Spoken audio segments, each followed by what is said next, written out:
Hello and welcome to my channel again. Uh, since so many people ask me how I do my driving basically in order to achieve the lap times that I do, um, I realized it's hard to explain it in a way that makes sense. I have a number of ideas and I will present them to you in future videos where I'll give more in-depth driving insights. But for now, I thought what would help is to take the hot lapping track, the time trial track that is currently active. The first one, Copperwood with the 60s formula, where I currently holds the world record, and show you just a synced up version of me driving on screen, as you can see here right now. And in a second, I will insert the view of my arrow keys so that you can see in real time synced up how I use my arrow keys and what it looks like in the game when I drive. So I'm not sure if it will help you, but I do hope it will help you. Um, at least to get an insight if you're too long on the steering or too long on the brakes or too long on the gas, whatever it is, just so you can get an insight how it looks when I'm driving, and maybe you can take something away from it and incorporate it in your driving. So if you have any questions, ask them down in the comments. We're gonna drive now. I'll just do a short snap, so the snap will allow me to sync up the camera for the arrow keys on my keyboard with the game. So here's the snap, and now here we go. I don't know how well I will do now, but it will be close enough so that you can take something away from it. Yeah, that was not nice.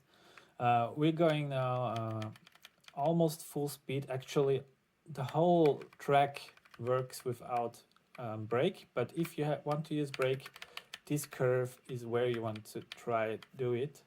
That was not nice. But it's not hard, it's not easy to talk and drive at the same time and focus enough. But I will try it. It was the first lap. So we're going through here, and now we have a lot of momentum here.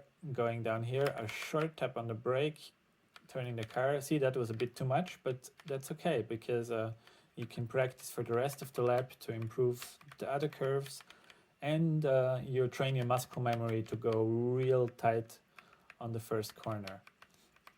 So coming here on the start finish straight again for our third try. So don't lose faith if you're a bit behind. You can still gain on it later. And also you train your muscle memory, as you can see. Now we lift off here. That was a bit too much, a bit too late. Let's go again. That ghost is my personal ghost, by the way. So that's the world record ghost at the moment. Inching closer. Yeah, that was too far. But you're seeing on my keyboard that I'm making very small inputs, except for the throttle on this course. See, now we didn't break it all here and didn't make any difference. So there's a multitude of techniques that could work in the first corner. But what you want to do with your keys is you want to make tiny inputs all the time.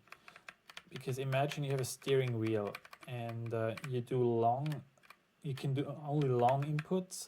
You'll have a very, it will not be very exact to drive. There will be no precision involved. If you do it like this, you can imagine you sit in your real car and you're making tiny wheel movements, which is what you need if you do racing. You make tiny movements, except in a hairpin, of course. So here we go.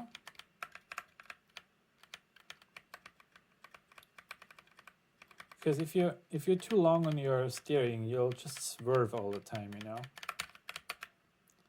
Yeah, you have to know when I'm talking to you while I'm driving, it's really how to say, it takes away brain capacity from me basically. I'm about 10 to 15% slower, I would say, if I talk while I'm driving. But I'll do my best to make some good laps here so you can really see how I'm driving and can hopefully take something away from it. especially the first corner needs concentration, and I do not have too much of it right now. Anyway, the goal of this video is not to catch my own ghost here now, but to show you the general idea. Lift off early here. It's better to have a good entrance than a good exit. Tight, tight. This is key that you go tight here. And here lift off early enough and then pump the throttle. But you don't brake. You lose time when you brake. We have full steering in here and then we lift off the throttle. So full steering lock.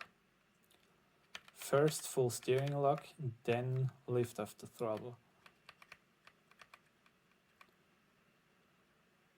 See, first full steering lock, and then when we know we will not hit the pole, then we lift off the throttle, because then we go tighter. Staying outside here, and then very extremely inside here, and lifting off here early enough. And then you pump the gas to get momentum again, without leaving the ideal line. So that was a good line, see? Here we have to go through as straight as possible. See, my ghost went through as straight as possible. I made a curve basically where there was none, or where it didn't have to be. Here don't go too much inside, because you will jump, and that will cost you time. Yeah. Here the key in this chicane before is actually, you have to, on the entrance, you have to stay full throttle. You don't actually lift there. I don't know, sometimes I do it, but not in my quick laps. I just do it unconsciously sometimes. But you can, yeah, that can happen too. You can actually enter this curve without lifting. And it's not a curve where full throttle would cost you time, because you're not drifting too much, and you need a bit of drifting to change the direction with the back of your car without braking. You take a lot of momentum with you through the curve by not braking and by not lifting. Okay, let's give it a real good go now. That was not a real good go. Yeah, I lifted here. It's easier to get the entrance right if you lift, but if you don't lift, you can go quicker.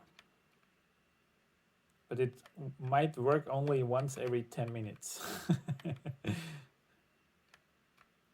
As is the nature of hot lapping, it's real rough. See, now I didn't lift, but I didn't get also the apex right. As you can see in my arrow keys, it's like, this is a calm thing that I'm doing here, calm and calculated. There's no craziness going on, or like every tap that I do has a meaning. And you can see it translates to smooth movements on track. Yeah, here I almost beat my own world record. So that's it for me. I hope this helped a little. Is there anything I forgot? Maybe I'll just roll through every corner one time and explain it. But slowly. So here is the start-finish straight. You want to be on the very outside here, and then follow basically just the rubbered in line, the black line here. You want to go as far out as possible here and stay as much on throttle as possible here, because here in this curve you want to be as much on the inside as possible without touching the green. And then you want to, as little steering as possible, you want to go through here and do this bend on the right side. You don't want to steer a lot through this section, because that's where you lose time. Then here it's very important that you stay outside and turn in here. And you have to try to be extreme here, to go with blind faith and go tight there. Then at some point here you lift off the throttle and roll a bit, and if you feel like you're on the line, you start pushing and pumping the gas. And sorry, I'll just turn around. You're gonna push and pump the gas, and when you come out here, you're gonna try to be with your right wheels, you want to be exactly on this dirt area here. And the curb itself, the height of the curb, as you can see here, it will help you and give you a little bit of grip, extra grip. Yeah. And then you just throttle here and you try to, if you're in a good lap, listen, this is important. If you're in a good lap and you think this is gonna be a new personal best, then you will not set up yourself for the next lap by going to the outside here or trying to be in a perfect outside line. You'll come out here and you just go like this. This is how you cross the finish line, because you want to maximize the performance of your fast lap and not give away some of that performance just so you be set up well for the next try. So I hope this helped a little. I will. Now, I think we have almost 10 minutes reached now. Please let me know down in the comments if there's anything else you want me to explain. I have my own list of ideas that I will go through. And I hope this was helpful to you. I would really appreciate if you subscribe, but only if you like what you're seeing or if you have interest in this content from me. And yeah, hit the notification bell, as they all say. Have a nice day. Minardi, out.